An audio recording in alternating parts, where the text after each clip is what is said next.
Hey guys, it's Bella, and in this video we are going to look at basically some of the last Visigoths who are recorded in the ethnographic record from Visigothic Spain.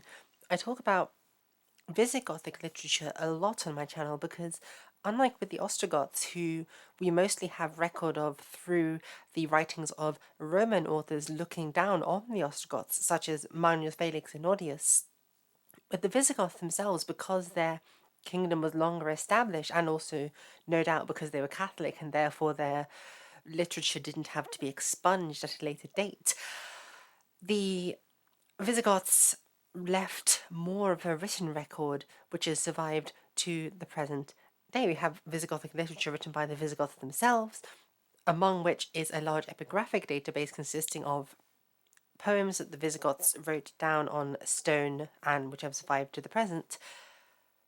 And this is one of the last ones from Spain after the Moorish conquest. This is in the 700s. And this particular tombstone actually commemorates two Visigoths who essentially funded a church. So it's quite interesting, showing us some of like the last visible gasps of Visigothic munificence in Spain. Two people with Visigothic names renovating a church. So let's get on with it. The Latin reads: Resurgit ex preceptis divinis ec machina sacra, opere exiguo comitum fidelibus votis. Perspicue clareat hoc templum obdutibus sacris demonstrans vegraliter signaculum alme crucis. Sit Christo placens ec aula sub crucis tropeo sacrata, quam famulus faffila sic condidit. Fide prompta, cum froilio vagoniuge, ac suorum prolium pignernata. Quibus Christe, tuis muneribus, pro hoc sit gratia plena, ac post vius vitide cursum preveniat misericordia larga. Ic vate asterio sacrata sunt altaria Christo, diei revoluti temporis, annis 300 seculi, etate porrecta per ordinem sextam, currente era septingesima quintaque. So, what does all of this mean? Resurgit ex preceptis divinis ec machina sacra opera exiguo comidum fidelibus votis means this sacred, and it's an interesting word they're using here, machina, this sacred machine, this sacred work, re-emerges out of the divine commandments by the excellent work, the opere exiguo comitum, of the friends of the counts, fidelibus votis, and also by the prayers of the faithful prayers. Perspique clare hoc templum obdutibus sacris. May this temple notably shine with the sacred gazes, the sacred glances, demonstrans vigraliter signaculum alme crucis, figuratively demonstrating signaculum, a sort of sign, a portent, alme crucis, of the loving cross. And this is referring to the fact that Visigothic churches, as most Christian churches were built in the shape of a cross. So it's a sort of a metaphor for Christ in the landscape. Sit Christo placens ec aula sub crucis tropeo sacrata quam famulus faffila sic condidit.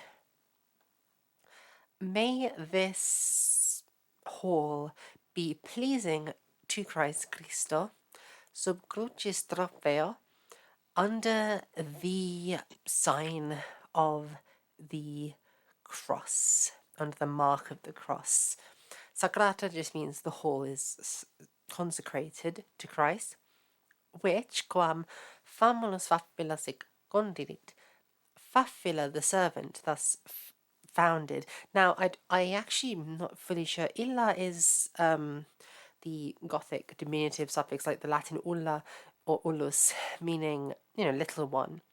So we're left with this word fafs, which must have been his name, and we have to try to figure out what it might have meant through various layers of Latinization that might have taken place. If you look at my video, artifact analysis on I believe on an inscribed Visigothic pattern, you will see that when we come to Latinizing Visigothic names, there can be all sorts of very complicated sound changes that one has to unravel to truly decipher what the name means. In this case, I don't really have any idea aside from the fact that it was probably a diminutive. It might have been father or priest. I believe in the Naples deeds we have papa as a loan word in Gothic meaning a priest or a father. So this might be, funnily enough, a weird Gothic version of Attila. Attila means sort of little father or little daddy in Gothic, famously, right? But it might be Attila through a more circuitous route, in that the word papa gets loaned into Gothic, and when it gets loaned into Gothic, with the Visigothic period over time, the P changes to an F, and it then becomes written as Fafila instead of Papila. That's a possibility. Just bear that in mind. Anyway, let's go with that interpretation for now. May this hall dedicated to Christ, may this hall be pleasing to Christ, this consecrated hall, which little daddy, the servant, thus founded. Fide prompta in ready faith cum Froiliova coniuge, with Froiliova his wife. Now, this is interesting, well, because what I think this is that this is a contraction of Frojan Liova, meaning I love the Lord. Now, I actually don't think that this is.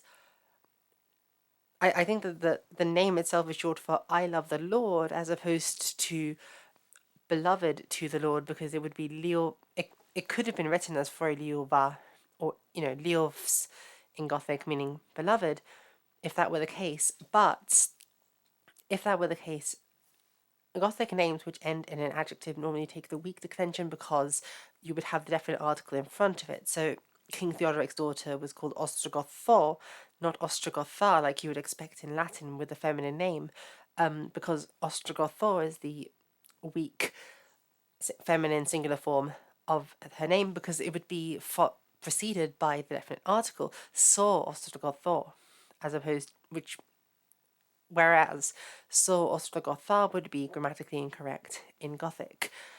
And that's why I think that this name means I love the Lord, as opposed to beloved to the Lord. So we've got little daddy and I love the Lord. And I've got to say, I hate this. These are kinds of names that you get in Latin. A famous sermonist, homilist writing in Vandal Africa was Quodvolta Deus, which literally means what God wants. I just find it so cringy. It's like, why would you have a bloody sentence as a name? One of them is Adeodatus, like this man was given by God, and it's like, don't. Oh God, I just, for some reason, I don't know, it's a personal aesthetic taste. The idea of just having a bloody sentence as your name contracted into one word. Oh, it's awful. I hate it. I hate it. Okay.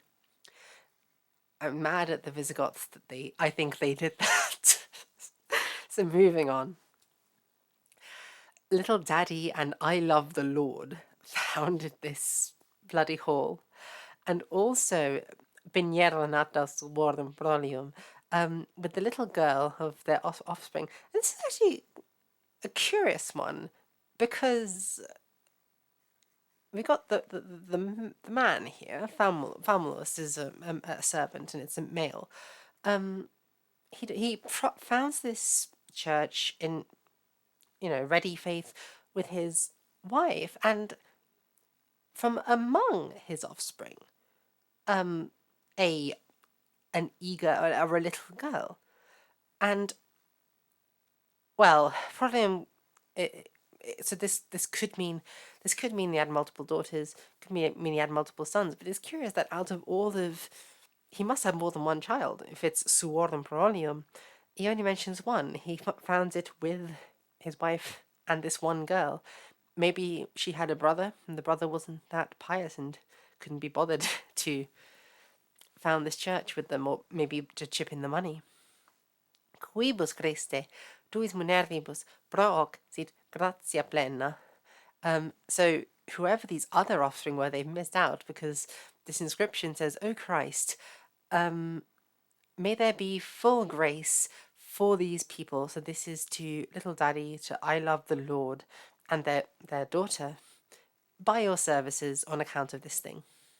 So the inscription is asking Christ to, give his blessings to this family because of the funding they've done of this church. Ac post uius vitae de cursum preveniat misericordia larga. And may great mercy come to them after the course of their life has run its course, basically, after they've died. Ic vate asterio sacrata sunt altar de Cristo. So here the altars were consecrated to Christ by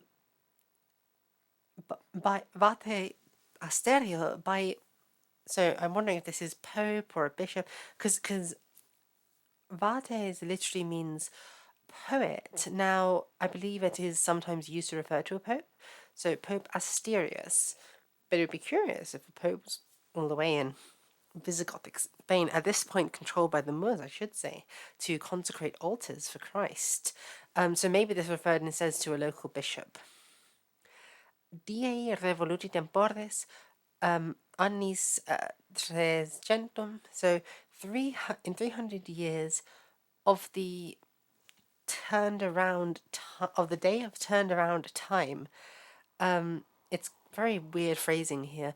Etate correcta, the I guess upright, or the upright age, seculi of the age, the upright season of the age, per ordinem sextam, through the sixth order. Now this refers to the Christian belief that there were 7 orders of the world.